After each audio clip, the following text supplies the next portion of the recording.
नमस्कार। 1945 में जब द्वितीय विश्व युद्ध समाप्त हुआ तो उसके बाद अमेरिका और उसके सहयोगी देशों ने एक ऐसे संगठन का निर्माण किया जिसमें अगर किसी एक देश पर हमला होगा तो सारे देश मिलकर उसके ऊपर हमला करेंगे, जिसका नाम था NATO, North Atlantic Treaty Organisation. ये इसलिए बनाया गया था क्योंकि जो समाजवाद और रसिया और उसके सहयोगी देश थे, जिसमें जॉर्जिया, आर्मेनिया और साथ में Kazakhstan, Kyrgyzstan, Turkmenistan, Uzbekistan, Belarus, रूस, ये सब मिलके एक संगठन बना के रखे हुए थे। तो वो था कि अगर कभी यूएसएसआर का या समाजवादी देश का या सोवियत का हमला होता है तो उसको सारे देश जो कि पूंजीवादी देश हैं और साथ में लोकतांत्रिक देश हैं, वो साथ में मिलके उसका जवाब देंगे। उसके बाद में साल आया 1991 का, जब यूएसएसआर या रसिया का विघटन हो गया।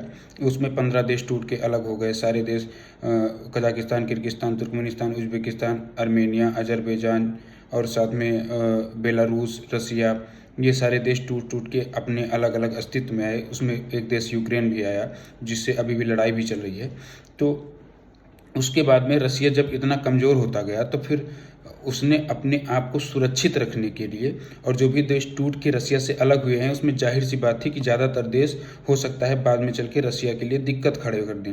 तो इसीलिए रसिया ने अपना एक अलग सिस्टम बनाया जिसका नाम डेड हैंड रखा।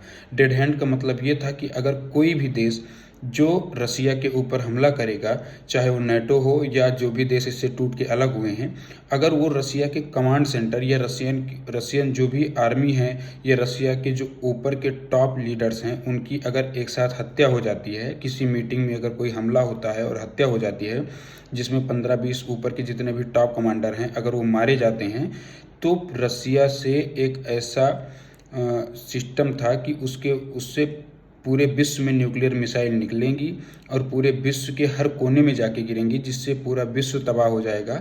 और उनका मानना था कि अगर रसियन का अस्तित्व नहीं रहा इस धरती पर तो किसी का नहीं रहेगा।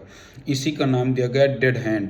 डेड हैंड, इसमें सिंपल सा फंडा यही था कि अगर ऊपर के 2-4 अधिकारी, 10 अधिकारी जो बड़े अधिकारी थे, उनको अगर रसिया में मार दिया जाता है तो रसिया के सारे क्षेत्रों से न्यूक्लियर मिसाइल निकलेंगी, पूरे विश्व पे गिरेंगी और पूरे विश्व को तबाह कर दिया जाएगा।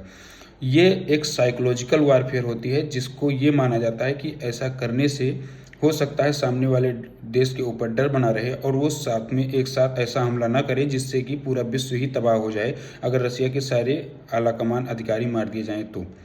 ये एक बड़ी अच्छी जानकारी लगी थी मुझे, तो मैंने सोचा कि इसके बारे में थोड़ी सी बात की जाए। धन्यवाद।